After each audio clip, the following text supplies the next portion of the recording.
Terry Trash. Salut à tous, d'après un sondage IFOP pour Atlantico, 67%, donc 2/3 des Français seraient pour que la France soit dirigée par un gouvernement d'experts non élus, donc pas démocratique, des technocrates.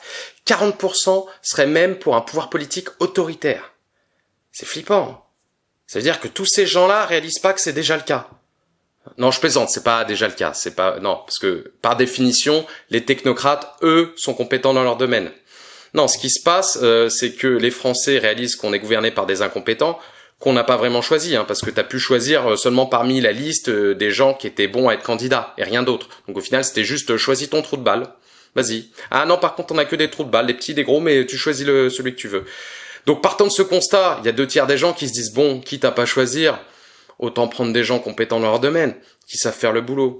Ça se défend, Et tu comprends pourquoi ils pensent ça quand tu vois des ministres comme Myriam El Khomri, ministre du Travail et de l'Emploi, qui sait pas combien de fois on peut renouveler un CDD. On peut le renouveler combien de fois, le CDD? 3 fois. Combien? Jusqu'à 3 ans.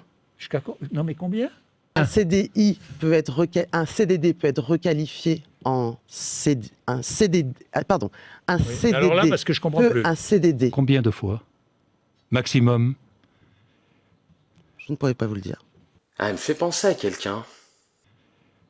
Je ne pourrais pas vous le dire. Mais je peux pas vous dire plus. Ah, il y a peut-être un lien entre les deux, finalement. Non, attendez, je vois venir, là. Ah, mais c'est des blagues racistes, c'est ça? Alors, parce qu'ils sont arabes, ils seraient de la même famille, tout ça? Non, du tout. Le lien entre les deux, c'est BFM TV. Ils sont prêts à te montrer des Français musulmans, mais seulement s'ils se prennent les pieds dans le tapis.